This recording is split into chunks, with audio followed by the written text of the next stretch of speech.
Muy buenas tardes, queridos alumnos.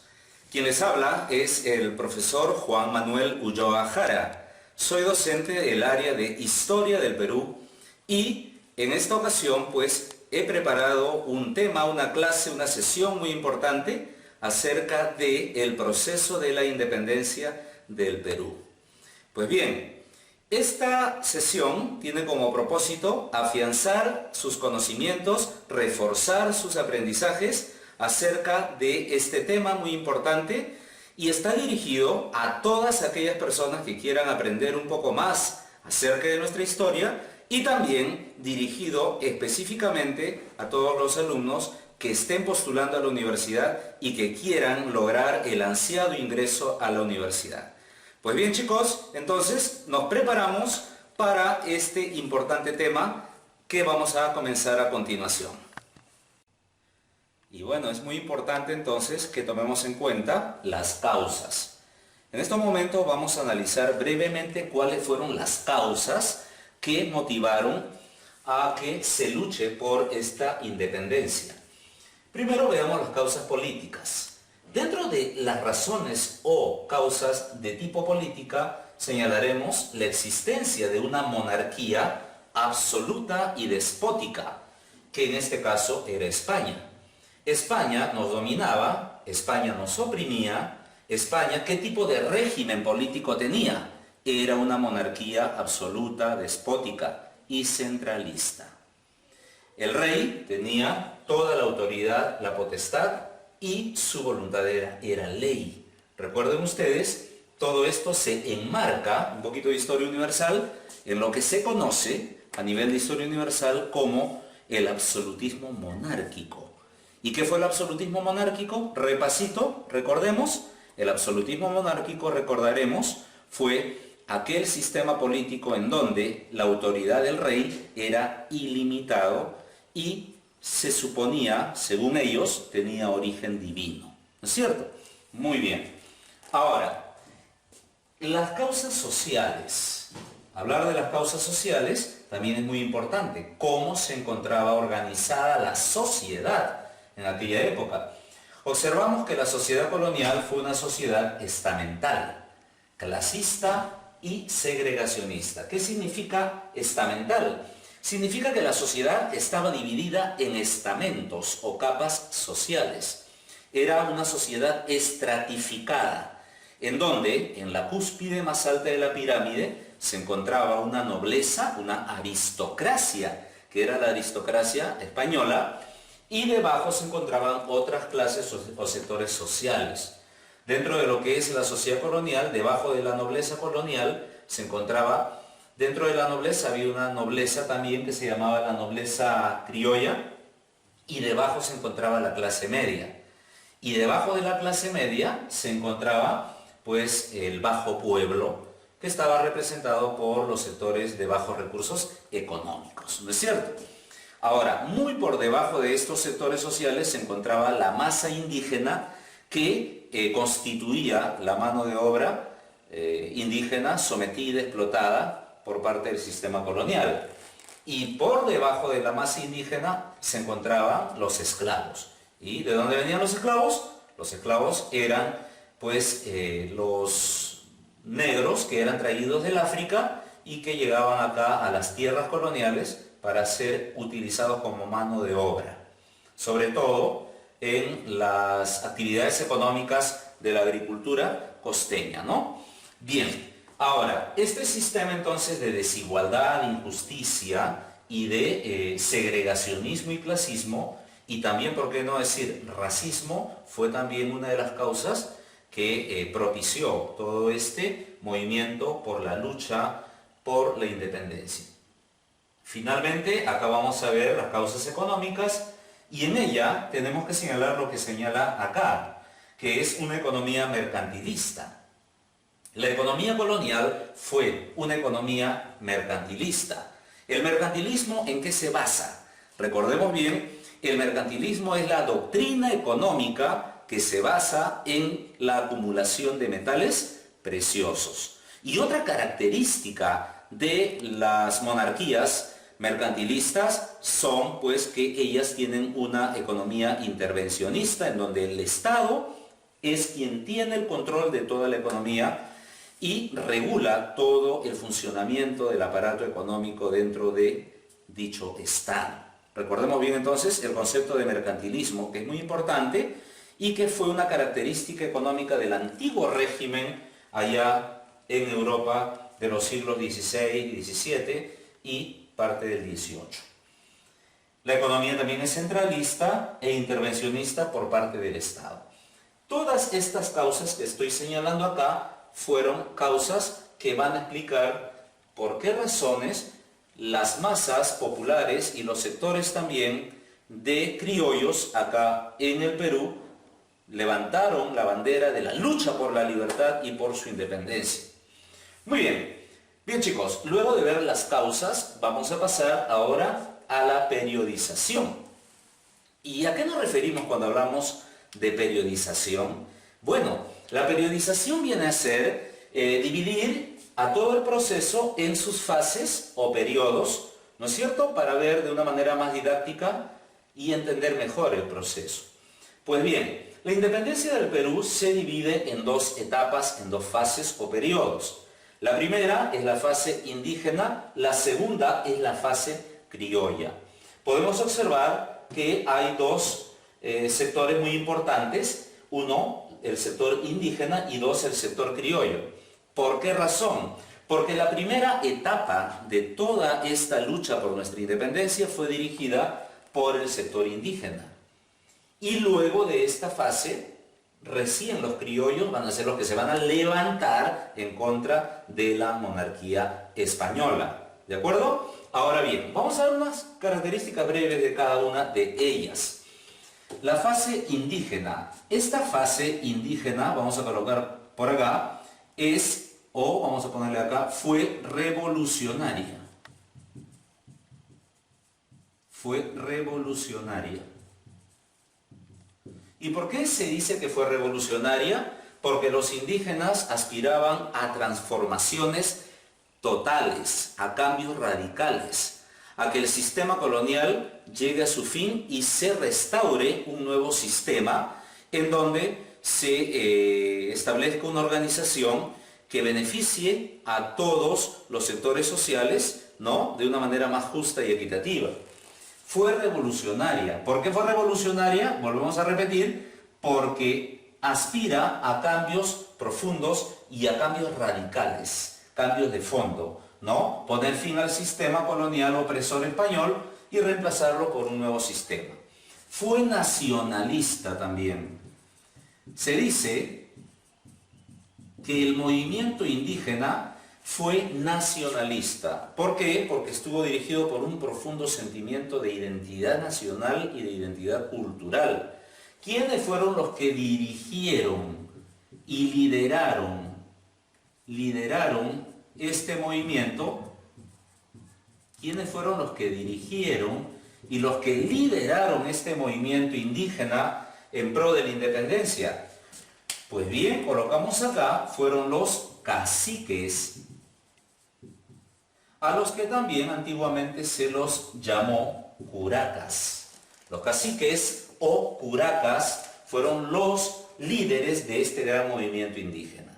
Ahora, si tú te preguntas o tú me preguntas y me dices, profesor, ¿fueron todos los caciques que en ese momento se encontraban? La respuesta es no. ¿Y por qué no? Porque hubieron algunos caciques indígenas que lamentablemente se sometieron al gobierno colonial español y lamentablemente solamente buscaron defender sus intereses y sus privilegios que tenían en ese momento. Pero también hubieron algunos otros caciques que, a pesar de tener privilegios, no dudaron en levantar la bandera de la lucha y de la revolución para poder buscar un sistema mejor. Dentro de este grupo de caciques que lucharon denodadamente por lograr un sistema más justo y equitativo para su raza y para los sectores oprimidos, estuvieron, por ejemplo, podemos mencionar a Juan Santos Atahualpa, uno de los grandes caudillos indígenas, que luchó a mediados del siglo XVIII, ¿no?, en contra de la corona española. Tenemos también, por ejemplo, a José Gabriel Condorcanqui Noguera, conocido más como Túpac Amaru II, ¿verdad? Muy conocido por todos nosotros, que también se convirtió en uno de los grandes caudillos y luchadores sociales a fines del siglo XVIII. Ambos, por mencionar solamente algunos, porque pues hay un gran número de curacas que levantaron la bandera de la lucha, que no vamos a mencionarlo por cuestión de tiempo, ¿no? Pero ambos personajes fueron pues líderes que dirigieron y que levantaron pues las banderas de la lucha por las reivindicaciones sociales en favor de la masa indígena. Y en el caso de Túpac Amaru es importante mencionarles, queridos alumnos, que su movimiento no fue reducido únicamente a un movimiento indígena. Túpac Amaru II dice que hizo una convocatoria, es decir, llamó a indios, llamó a negros, llamó a mulatos, llamó a mestizos y llamó también a criollos, inclusive a españoles de clases bajas que también querían pues un cambio, también a todos estos los convocó, ¿no? Entonces es importante indicar todo esto para poder tener una mejor noción de las cosas. Esta fase indígena, estimados alumnos, se dio fundamentalmente en el siglo XVIII, ¿correcto? Siglo que es muy conocido, recuérdalo bien, en la historia universal con el nombre de el siglo de las, no sé si se acuerdan, el siglo de las luces, o también conocido como el siglo de las revoluciones políticas y sociales que conmocionaron al mundo justamente en Europa Occidental. El siglo XVIII, chicos, para que recordemos un poquito, es el siglo de la Ilustración europea y es el siglo de las grandes revoluciones como la Revolución Francesa, que trajo abajo la monarquía absolutista francesa a fines del siglo XVIII. El siglo XVIII también va a ser el siglo en que se va a dar la independencia de las 13 colonias inglesas en América del Norte y que va a terminar finalmente ¿con qué? Con la independencia de las 13 colonias y el surgimiento de los Estados Unidos de Norteamérica a fines del siglo XVIII, 1776, en que se da la Declaración de la Independencia Americana, ¿no es cierto? Ahora bien, desgraciadamente, esta fase indígena, que fue nacionalista, revolucionaria, que surgió con un deseo de cambio real del sistema social y político y económico, lamentablemente va a fracasar. El último gran movimiento de revolución indígena fue el liderado por justamente José Gabriel Condorcanqui Túpac Amaru II. En 1780, Túpac Amaru II lidera un gran movimiento. En 1781, lamentablemente, es derrotado por las tropas españolas después de un movimiento bastante intenso, ¿no?, que prácticamente estuvo a un paso de alcanzar sus objetivos. Recordemos que Túpac Amaru II venció a los españoles en la batalla de Sangarará y posteriormente sería derrotado en la batalla de Checacupe, cercana al poblado de Tinta, ¿no? Capturado él, su esposa, sus hijos y sus familiares, parientes y partidarios de su movimiento, fue lastimosamente reprimido de una manera brutal y bárbara, ¿no? Esto terminó con la ejecución de Túpac Amaru, su esposa, heroicamente en la plaza del Cusco en 1781. Con la derrota y la represión del movimiento de Túpac Amaru II, va a iniciarse todo un proceso de represión cultural. ¿Qué significa esto? Que la corona española va a tratar de abolir todo vestigio de elemento cultural indígena. Es decir, te cuento, se prohibió el uso del quechua, se prohibió el uso de la indumentaria indígena, se prohibió el uso de las costumbres incaicas, Se prohibió la práctica del teatro indio. Se prohibió también la lectura de los comentarios reales. ¿Quién es el autor de los comentarios reales? Ahí tenemos una pregunta que hacemos. La respuesta es, muy bien, el Inca Garcilaso de la Vega. Los comentarios reales de Garcilaso de la Vega son muy importantes. ¿Por qué? Porque promovía, estimulaba y fomentaba el nacionalismo incaico, ¿no? Y esto era pues muy importante para poder mantener la unidad y la integración de la raza indígena. Todo eso fue prohibido cuando Túpac Amaru fue derrotado. Ahora, recordemos que cuando Túpac Amaru II es derrotado y ejecutado en el Cusco y muere heroicamente, ¿no? Hay que resaltar justamente ese hecho. Su movimiento lo va a continuar su primo hermano. ¿Cómo se llamaba el primo hermano de Túpac Amaru II? Diego Cristóbal Túpac Amaru. Pero este caudillo que va a dirigir su movimiento allá en el Alto Perú también va a ser derrotado y finalmente ejecutado. Entre otros grandes líderes, ¿no?, revolucionarios que lucharon en pro de la independencia en la zona del Alto Perú, como por ejemplo Pedro Vilca Pasa, Túpac Katari, entre otros personajes.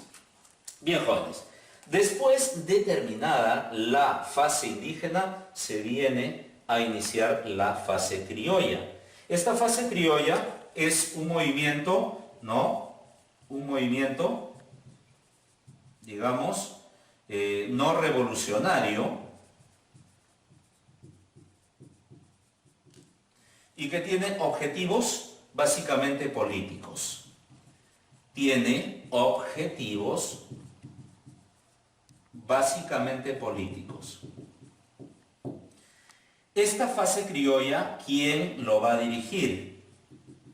Los líderes de la independencia en la fase criolla. ¿Quiénes son? Esta pregunta es muy importante. Los que van a liderar en esta fase, la independencia, son los criollos, básicamente de clase media.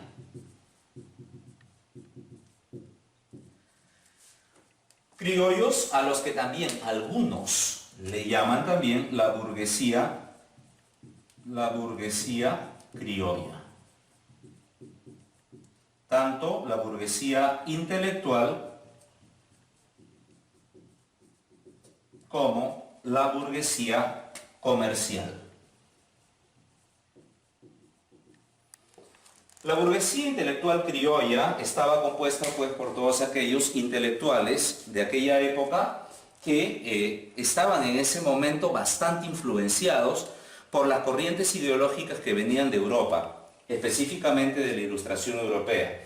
Y la burguesía comercial está representada por aquel sector económico que quería desarrollar justamente sus actividades económicas y que lamentablemente con las restricciones que la corona española le imponía, difícilmente ellos estaban desarrollándose y aspiraban justamente a su desarrollo como clase, ¿no?, social. Bien, ambos entonces tienen un objetivo. El objetivo de los criollos en general es tomar el poder político, es decir, desplazar a los españoles peninsulares y tomar ellos el poder. ¿Ya? Recordemos la palabra criollo. ¿Quiénes eran los criollos? ¿Recuerdas quiénes eran los criollos? Se llamaban criollos a aquellos que eran españoles nacidos en América o descendientes de los españoles que habían nacido acá en América. Los criollos, por su nacimiento acá en América, eran rechazados, eran marginados por parte de los españoles, ¿no? Los que habían nacido en España. Los que nacían en España eran conocidos acá con el nombre de peninsulares. Y a los que nacían acá eran llamados criollos. ¿Ok? Entonces, surgió una especie de contradicción o controversia entre peninsulares españoles versus criollos americanos. Y esta pugna finalmente va a ser la que va a terminar por romper y por fracturar el sistema colonial. ¿De acuerdo? Muy bien. Entonces, en breve entramos al tema o al segundo punto que viene a ser los factores de la independencia criolla. Bien, chicos, continuamos. Muy bien. Ahora vamos a hablar acerca de los factores de la independencia criolla. Cuando hablamos de factores, básicamente vamos a hablar de factores externos, es decir, hechos, procesos, fenómenos que ocurrieron no acá en el Perú, sino allá en Europa y en otras partes del mundo. ¿Ok? Mientras que acá nosotros éramos una colonia española, una colonia sometida al Imperio Español, dominado por la monarquía española, ¿no? Allí en Europa estaban ocurriendo hechos y fenómenos sumamente importantes. ¿Alguien recuerda qué ocurría en ese siglo XVIII allá en Europa? Pues bien, Europa estaba siendo el escenario de todo un conjunto de movimientos que estaba queriendo buscar un cambio social, un cambio político, un cambio económico. Es decir, buscar transformar el sistema imperante que en esos momentos se estaba dando allá en la vieja Europa. Europa se encontraba en ese momento en pleno auge del antiguo régimen. ¿Qué era el antiguo régimen europeo?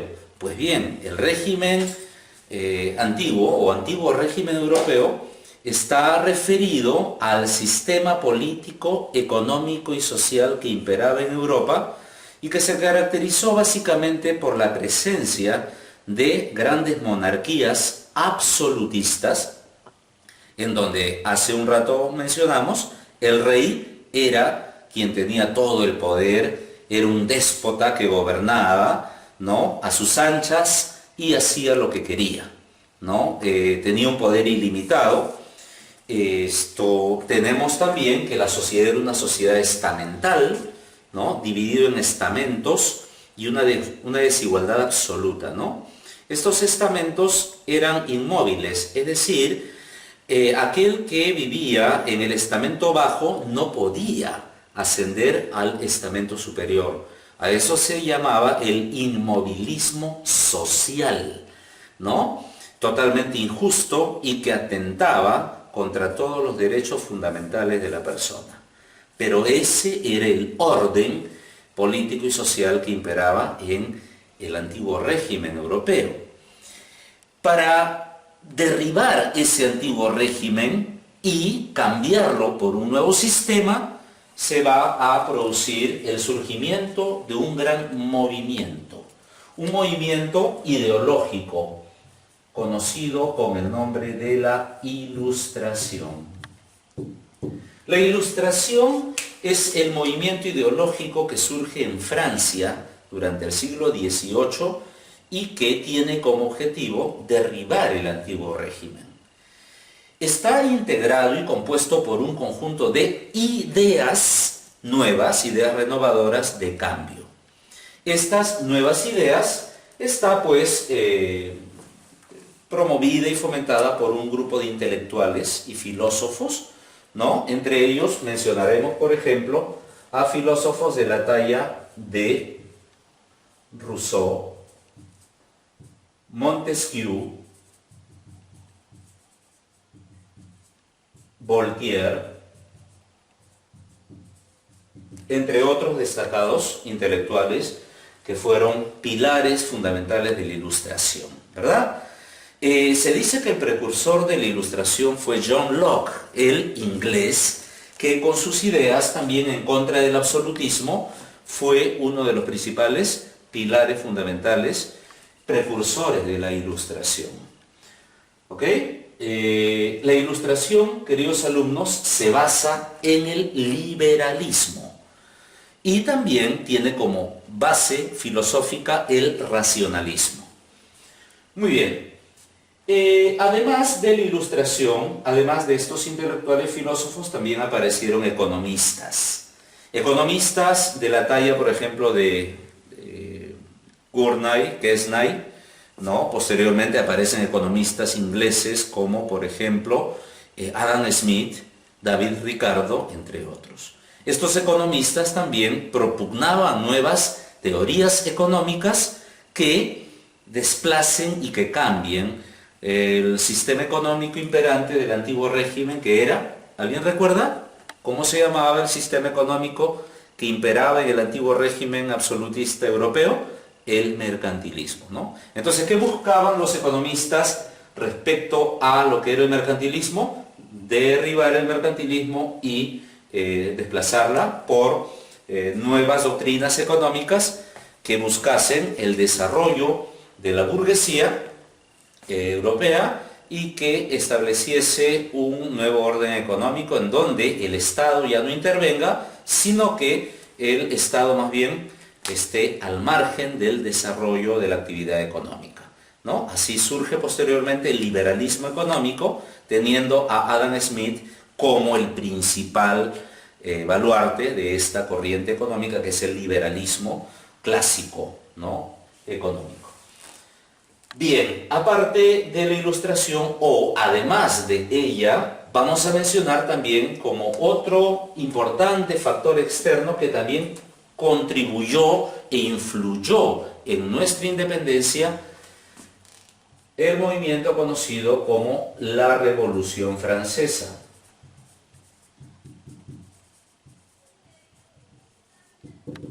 Esta Revolución Francesa estalla en 1789 y va a producir la caída del antiguo régimen monárquico absolutista francés, ¿no? Las masas hambrientas, oprimidas y explotadas de Francia se levantan en contra del rey Luis XVI y de todo el gobierno que en aquel entonces tenía Francia, y van a provocar la caída de este monarca y de ese sistema.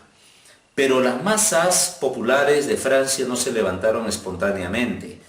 O sea, no se levantaron porque ellos en un momento determinado dijeron hay que levantarnos contra el sistema, hay que derribarlo. No. Todo esto fue parte de un proceso lento, gradual, que vino desde muchas décadas atrás y que justamente la Ilustración fue la que preparó las conciencias para este gran movimiento de revolución política como fue la Revolución Francesa. Quienes dirigieron, y eso es importante que lo recordemos, quienes dirigieron la Revolución Francesa no fueron las masas populares, los campesinos, los artesanos, los trabajadores del pueblo. No, los que dirigieron y lideraron este gran proceso revolucionario fueron la burguesía. La clase burguesa, es decir, los empresarios y los intelectuales que estaban justamente muy imbuidos de todas estas ideas de la Ilustración. Estas fueron las que lideraron este movimiento. Finalmente, la Revolución Francesa trajo consigo la caída del antiguo régimen y el establecimiento de un nuevo ordenamiento político, social y económico en Francia y posteriormente en Europa. La Revolución Francesa es visto como un ejemplo, como una especie de ejemplo o modelo a seguir. Muchos vieron a este hecho como un modelo a seguir. Y acá también, en las colonias españolas en América, fue visto de esa manera. Es decir, ¿por qué no levantarse contra la monarquía española y conseguir también liberarse de la dominación de esta monarquía? Otro hecho también importante dentro de los factores externos que vamos a mencionar es la independencia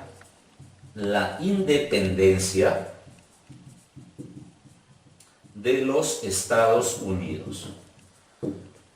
Año 1776 se da la Declaración de la Independencia, pero un poquito más atrás veamos qué fue o qué pasó.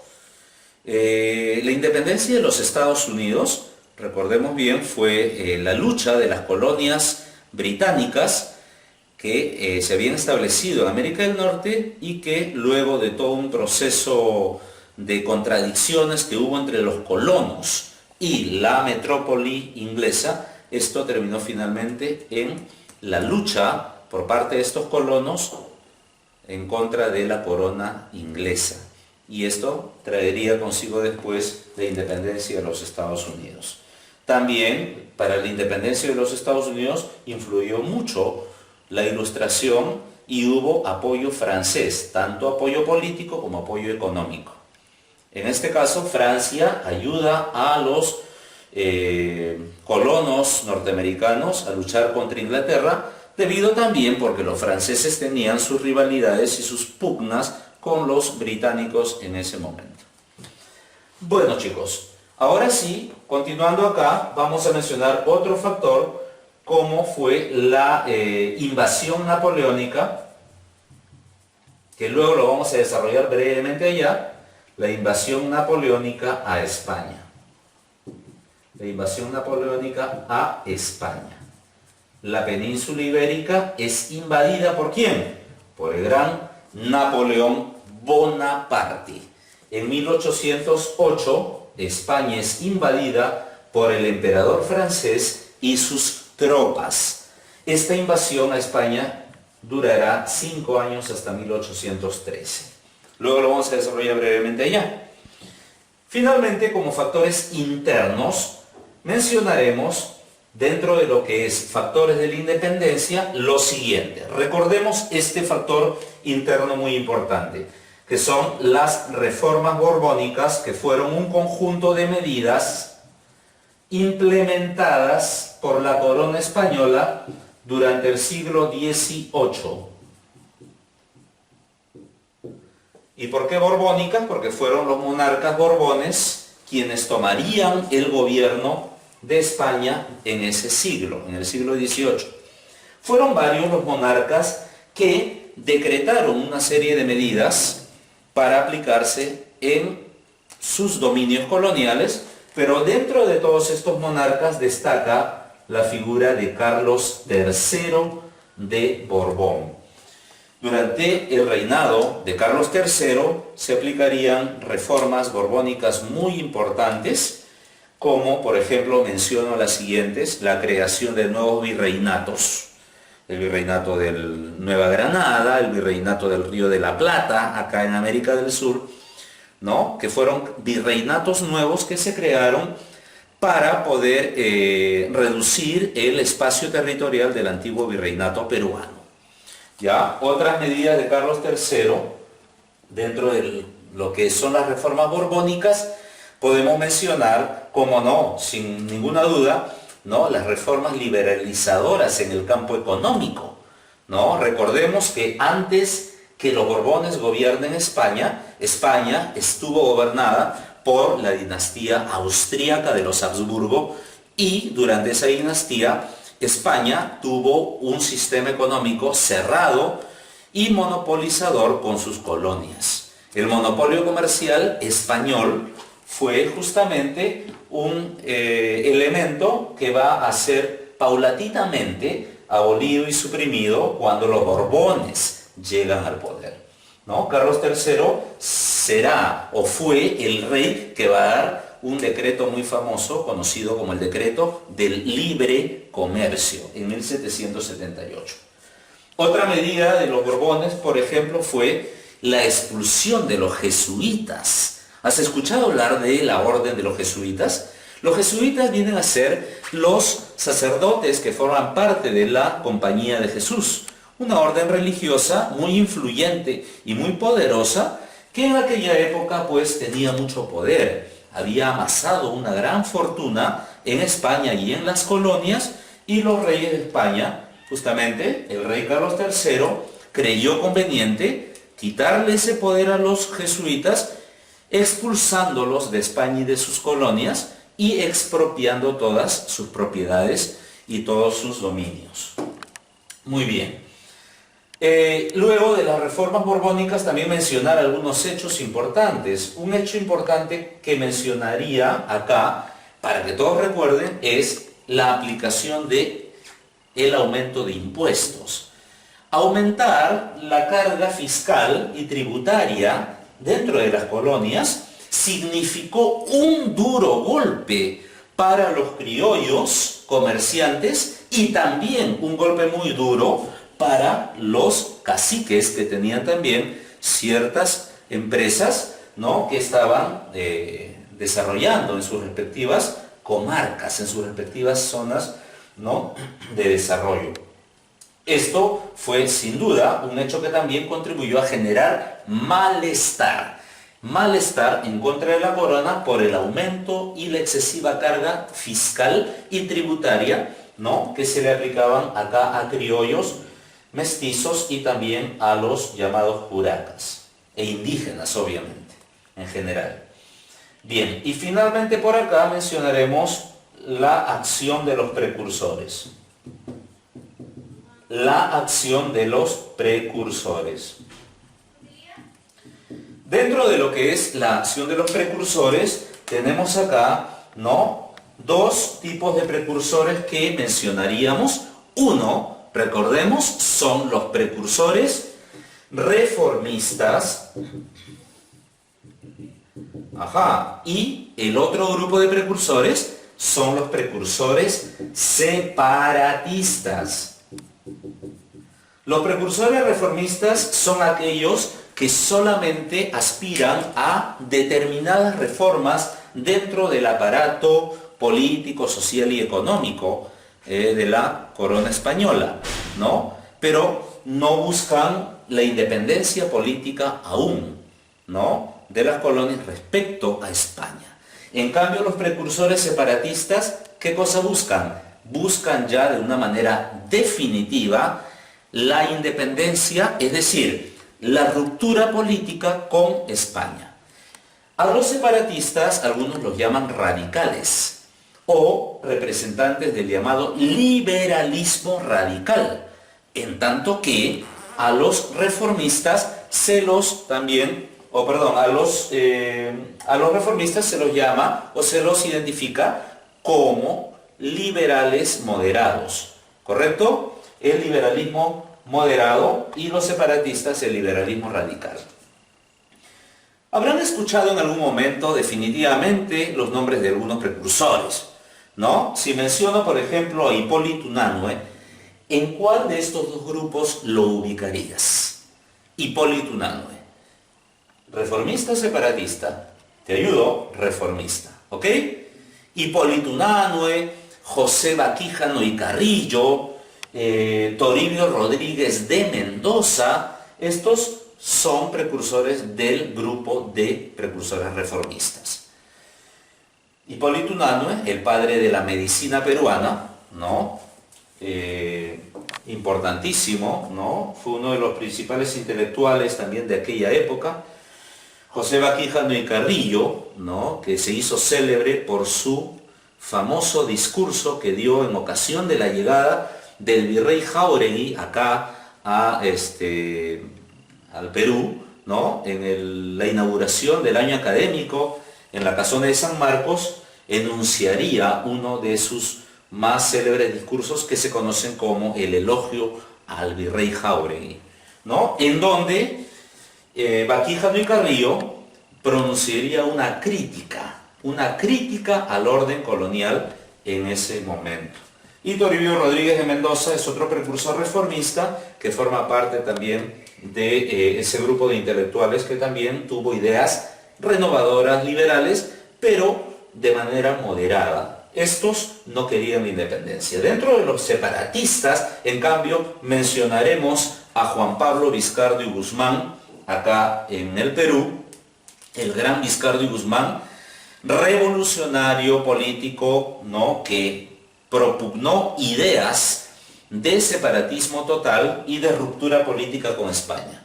Vizcardo, recordemos que era jesuita y que cuando se da el decreto de Carlos III para expulsar a los jesuitas, Vizcardo es expulsado y termina finalmente en Inglaterra. Y allá Vizcardo tuvo una intensa actividad política, ¿no?, con la corona inglesa. Inclusive desde Inglaterra, Vizcardo va a escribir una famosa carta, conocida como la Carta a los Españoles Americanos, que va a finalmente ser un documento notable, ¿no?, de clara postura rupturista, de clara postura revolucionaria y emancipadora. Esta carta a los españoles americanos de Vizcardo sería traducida por el otro ilustre precursor separatista y revolucionario venezolano llamado Francisco de Miranda. Recordemos a Miranda también como otro de los grandes luchadores por la independencia de Venezuela y de toda Hispanoamérica.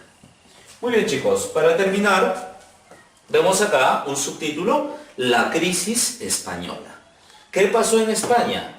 Dice, la crisis española que termina finalmente con la formación de las juntas de gobierno y la contrarrevolución del virrey Fernando de Abascal. ¿Qué fue lo que pasó en España? Como vimos hace un momento, mencioné de manera rápida la invasión napoleónica a España. ¿Quién invade España? Napoleón Bonaparte. ¿En qué año? 1808. Tenemos acá la invasión napoleónica a España, una invasión militar que va a dirigir el emperador francés Napoleón Bonaparte a España y que va a traer como consecuencia la caída. ¿De quién? La caída de los reyes Borbones en España. La caída de los reyes Borbones en España. ¿Quién gobernaba España en ese momento? Bueno, el rey era Carlos IV. Pero su hijo, el príncipe, ¿no? El príncipe que iba a sucederle a Carlos IV, el hijo de Carlos IV, el príncipe Fernando, dice que se dio una crisis dentro de España. Fernando se subleva con un grupo de simpatizantes en contra de Carlos IV y provoca la abdicación de Carlos IV en favor de Fernando, quien va a tomar el trono de España con el título de Fernando VII. Ahora, ¿qué sucede? Cuando Napoleón entra a España con su ejército, Napoleón dice que llama a ambos y en una ciudad francesa fronteriza llamada Bayona se va a producir la abdicación de los monarcas que observamos acá. ¿De qué manera? Fernando VII, que era el rey en ese momento, abdica la corona, renuncia a la corona española en favor de su padre nuevamente, le devuelve el poder a Carlos IV. Y Carlos IV, una vez que toma el poder de nuevo, abdica y renuncia y se saca su corona y se lo entrega ¿a quién? A Napoleón Bonaparte. Este hecho es conocido con el nombre de las abdicaciones de Bayona. Y chicos, la verdad, sinceramente, este suceso representa uno de los episodios más vergonzosos y humillantes dentro de lo que es la historia española. O sea, Napoleón, un personaje, bueno, pues no, sabemos que físicamente Napoleón no era muy alto de estatura, ¿no? 1,65 m más o menos, pero Napoleón Bonaparte, chicos, era un genio militar y político, ¿no? Y en ese momento prácticamente tenía casi dominado a toda Europa. Hablar de Napoleón Bonaparte, sinceramente, es hablar de un personaje genial de la historia universal. Antes de invadir España, Napoleón ya había sometido a los austriacos, a los rusos, a los prusianos, había tomado el control de Italia, el control de Holanda, de Bélgica, es decir, toda Europa estaba prácticamente a sus pies. Solo Inglaterra no había caído bajo el dominio napoleónico. Es por esta razón que, como Napoleón quería que los ingleses no comercien con Europa, Napoleón dijo, vamos a invadir Portugal. ¿Por qué? Porque Portugal era aliada de Inglaterra, su feroz enemiga. De esta manera, para invadir Portugal, recordemos que Portugal se ubica en la península ibérica, ¿verdad? Acá está. Esta es la península, observa por acá brevemente. Y en la península ibérica tenemos dos países. ¿Cuáles son estos? Acá tenemos a Portugal y acá tenemos a España. Y por acá se encuentra Francia. Para llegar a Portugal se tiene que pasar ¿por qué territorio? Para llegar a Portugal se tiene que recorrer o atravesar España. Entonces la corona española en ese momento hace una alianza con los franceses para que tropas napoleónicas francesas ingresen por España y lleguen a Portugal. Repito, ¿por qué Napoleón quería invadir Portugal? Porque Portugal era en ese momento aliada ¿de quién? De Inglaterra, la gran enemiga de Napoleón Bonaparte. Bueno, esto para que tengan una idea, ¿no?, de lo que fue por qué razón se ingresó al territorio español. Pero cuando los franceses invaden, cruzan España, someten a Portugal, inclusive acá en Portugal, los reyes de Portugal a tiempo toman una nave, una embarcación y se van directamente al Brasil. Huyen de Portugal y se van al Brasil, que era colonia de Portugal, ¿no? Sin embargo, una vez que ya Portugal había sido dominada por los franceses no quisieron salir de España y se quedaron allí. ¿Y entonces qué pasó? La reacción vendría posteriormente. Bueno, lo que mencioné acá, ya para terminar, con la invasión napoleónica a España, los reyes borbones, cobarde y vergonzosamente, van a abdicar a sus coronas y se lo van a entregar a Napoleón. Y Napoleón agarra la corona de España y luego se lo entrega a su hermano. ¿Quién es el hermano de Napoleón? ¿Habrán escuchado hablar del hermanito de Napoleón Bonaparte, sí o no? ¿Cómo se llamaba? José Bonaparte. Por eso que acá colocamos la entronización de José Bonaparte, que toma el trono de España con el nombre de José I de la Casa de Bonaparte.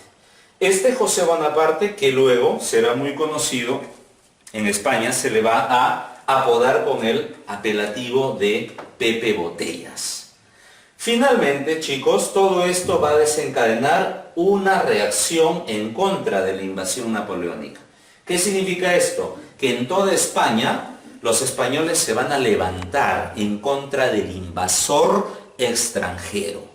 Y esto va finalmente a provocar toda una guerra, ¿no?, nacionalista española en contra del invasor francés. España, jóvenes, se va a sublevar y los españoles van a demostrar un heroísmo sin igual. Ahora, ¿quiénes fueron los que lucharon heroicamente por la independencia de su patria España? Fueron el pueblo, o sea, los sectores populares. ¿Qué pasó con la aristocracia, los nobles, los condes, los duques, los marqueses, la realeza española, la aristocracia española? Lamentablemente, pues, la aristocracia española fue pusilánime y fue vergonzosamente cobarde. ¿Quiénes son los que luchan contra Napoleón y sus soldados? El pueblo español. En toda España surgen movimientos de guerrillas en contra de los franceses y Napoleón va a sufrir realmente para detener a todo este movimiento. ¿Qué pasa acá en América?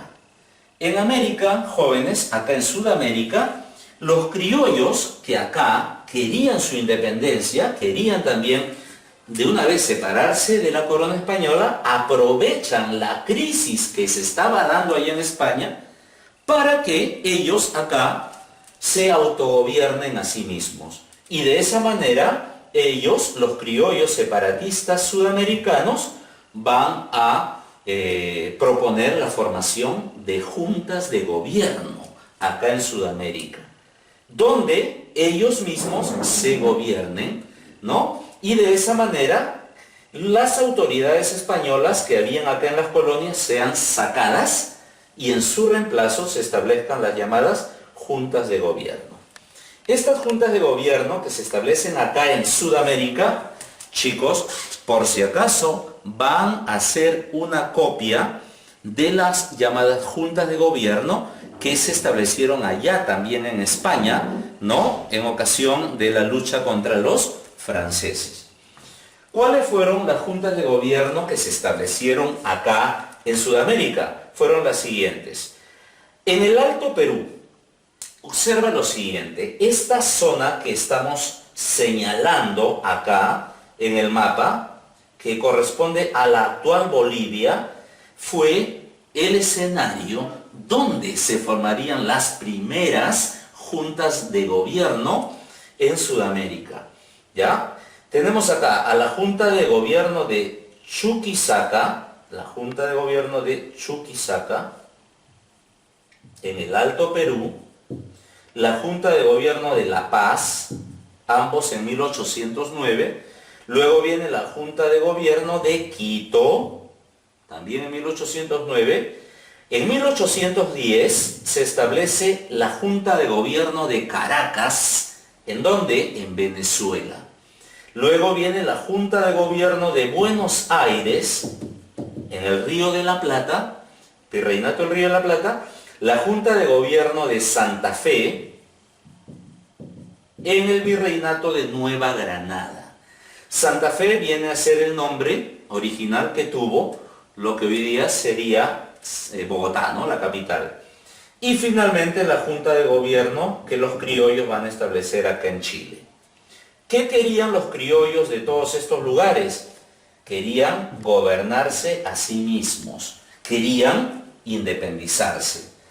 Pero al inicio, cuando se establecieron las juntas, los criollos señalaron que lo que ellos querían era, ¿qué cosa? Ellos decían defender los derechos de Fernando VII, el rey de España, que había sido sacado por Napoleón. ¿Recuerdas? Napoleón había sacado a Fernando VII de España y le había dado la corona a su hermano José Bonaparte, ¿no? Entonces los criollos en un principio señalaron que ellos querían formar sus juntas de gobierno para defender los derechos, ¿no?, del rey Fernando VII, y que como España no tenía rey, estaba sin rey legítimo. En España gobernaba José Bonaparte, pero José Bonaparte era considerado como un rey intruso, como un rey usurpador. Por lo tanto, los criollos dijeron, el rey que está en España es ilegítimo y usurpador, por ende nosotros no le debemos obediencia a Napoleón ni a su hermano José Bonaparte. Y como el rey Fernando VII ha sido llevado cautivo por los franceses, entonces nosotros nos vamos a gobernar a nosotros mismos en nombre del rey Fernando VII. Pero no vamos a obedecer a las autoridades españolas de acá. Es por esta razón que, chicos, en Quito, en Bogotá, en Caracas, en Buenos Aires, en Chile, en La Paz, en Chuquisaca, en todos estos lugares, ¿qué fueron lo que hicieron los criollos? Simplemente sacaron a las autoridades españolas que gobernaban esos lugares y los criollos astutamente tomaron las funciones de gobierno de estos lugares. Y para allá, con esto concluimos, ¿qué fue lo que pasó? ¿Lograron su independencia todos estos lugares? Todos estos criollos que se levantaron y formaron sus juntas de gobierno acá en Sudamérica, ¿lograron su independencia? La respuesta es lamentablemente no. ¿Por qué? Porque acá en el Perú, en el Virreinato del Perú, se encontraba gobernando un virrey. Este virrey se llamaba Abascal. Su nombre completo, el virrey Fernando de Abascal. ¿Qué hizo Fernando de Abascal, virrey del Perú?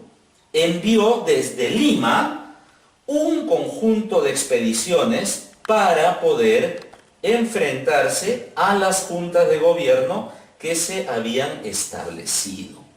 Y de esta manera, Abascal se convirtió en el principal enemigo de las juntas de gobierno criollas que se habían establecido en Sudamérica. Abascal agarró y dijo, yo seré fiel al rey de España y no permitiré que estos criollos asuman el gobierno y depongan a las autoridades españolas de sus respectivas jurisdicciones. Al contrario, yo voy a combatirlas y voy a aplastar a todos estos movimientos, a todas estas juntas de gobierno, y voy a restablecer a las autoridades españolas en esos lugares.